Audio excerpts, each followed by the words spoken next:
innovation this year saw cars of significance take to the streets for the Alice Lee Farms Legends Lap.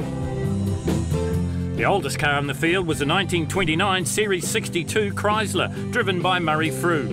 Leo Leonard was there in his Valiant Charger. It is my old car from 1971 when Todd Motors imported 3 of these for promotional purposes to compete against the GTHO Falcons and the XU1 Tiranas. No power steering and no brake booster, but you get acclimatised to that after a while. Not using it today because the circuit's not quite wide enough for my style of driving. It's loose at my age. The feel-good story at this year's Waimate 50 centred around 82-year-old Ralph Emson. Here he talks about the original Silver Fern Rally. I think we were 5th or 6th, I can't remember exactly. And then we were going into inland Kaikoura Road and the engine blew up. And got it back to Wellington.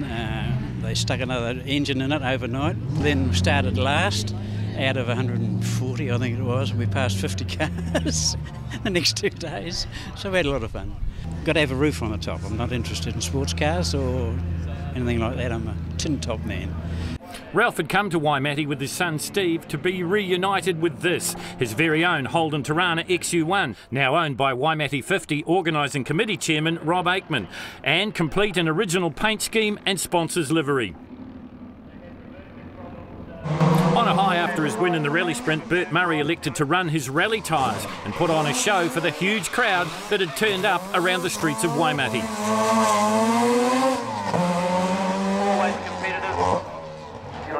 Unlike in its heyday, the Waimate 50 street sprint is run as a time trial, and that means people like Joshua Jamieson get 3 runs, with only the best time counting. For competitors like Bryce Mitchell, it was a chance to test his circuit-prepped Toyota Starlet around this very technical track. Completed over 2 days, it's a tribute to the track-building team that the circuit is finished with all modern safety considerations and ready to race early Sunday morning. At the McEwen Petroleum Street Sprint, there was a home for many cars, like the Mitchell Motorsport Honda Integra of Dunedin's James Mitchell. His best, a 1:16.46, good enough for 16th quickest on the day.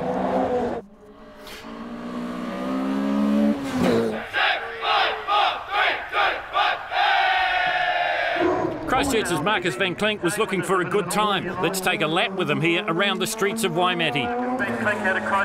So under the Rollason Engineering Bridge he goes, a quick left-hander and then a right and up to the Laurie Forest chicane. This is new innovation this season at Waimate.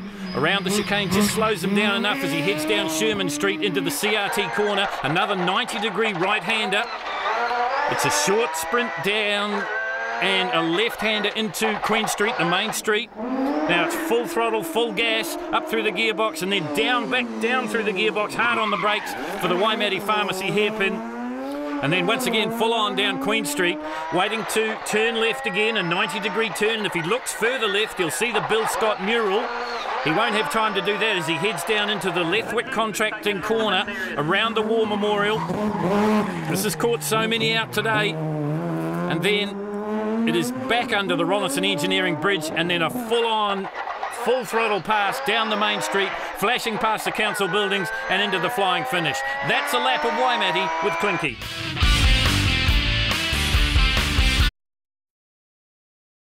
There was no sign of the rain that plagued the 1959 and first Waimate, but it was slippery.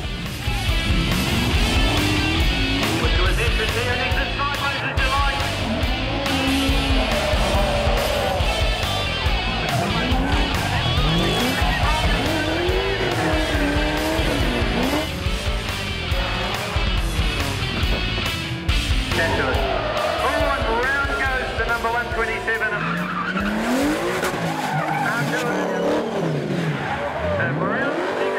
But serious here in the flying lap. Oh, here we go! Oh, how about that? What a save! Well, he got the time on, but what a save! Don't see too many Valiants racing these days other than in classic events, but here is one. Jason Frew.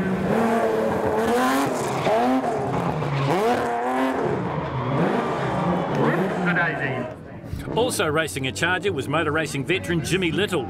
Little has raced lots of cars and lots of different tracks, but he's got a bit of a soft spot for Waimate.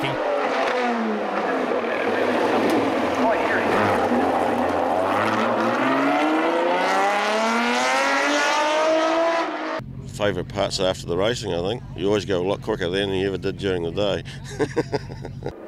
One of the features of the McEwen Petroleum Waimate 50 Street Sprint Series are the unique cars in their history.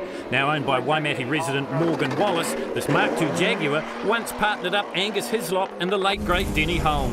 A car that featured regularly at the Waimate 50 in the old days was Ron Silvester's 38 Chevy Coupe, powered by a small block Chev V8 and in the hands of Ron's son Grant this year.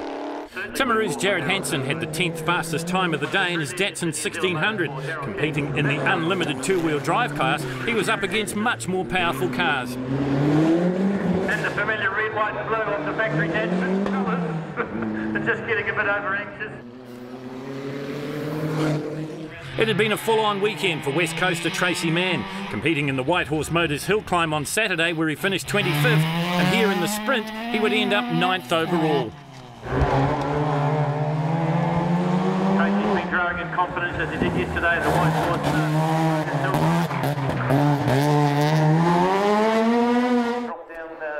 Paul Beattie had raced in everything as well, but that's the spirit of the McEwen Petroleum Waimate 50 GT Series. Nowhere else in New Zealand can you race 4 different styles of competition in one weekend, and that's why Mr Beattie keeps coming back. 11th in the hill climb, 15th in the rally sprint, and saving his best performance for last was Fairley's Sam Haugh, 7th quickest around the streets of Waimate with a 1:13.50. Fairley's Mazda Mitsubishi Evo, and with these rally cars. The grin on the face of Ealing's Alan Turner just got bigger and bigger as the weekend went on. In his track prep Mirage, the White Horse Motors hill climb had been the first time he had ever raced on gravel. He scorched around the McEwen Petroleum Street in 1:13.01. Konrad Scott's V8 powered Batwing Mazda RX-7 was not only a crowd pleaser, but a class winner.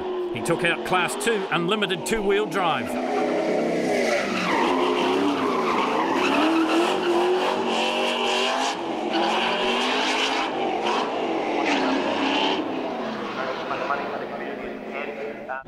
Car 124 was Jason Baynes from Ashburton, driving a Mitsubishi Mirage Cyborg. It runs Mitsubishi Evo running gear, hence the 4-wheel drive. This car was built to go fast on the seal, and that's exactly what he did. One of the earlier runners, he was 4th overall for the day.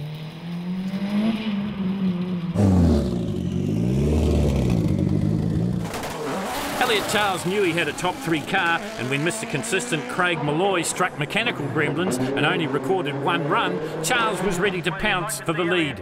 He would come up 1 short. His best time of a 1:09.29, good enough for 2nd overall.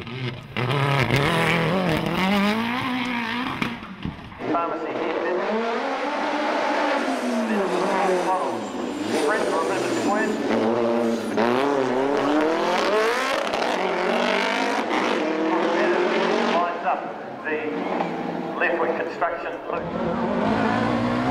Elliot Charles, regular competitor, and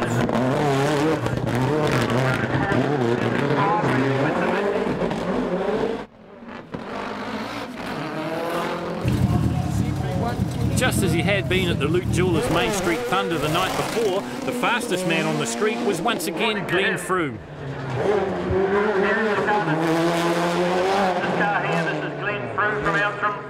A past Ashley Forest Rally Sprint winner, he powered his 500 plus horsepower Mitsubishi around the course in 1:08.08. Just as Charles had done before him, he used all the modern tricks to his advantage. The 4-wheel drive pulling the Heavy Tracks Mitsubishi straight when it looked like disaster was imminent more than once. While the run was on the ragged edge, it was fast, and that's all that counted. Here comes there's a lock up there. Freewheeling. Underneath the front drive.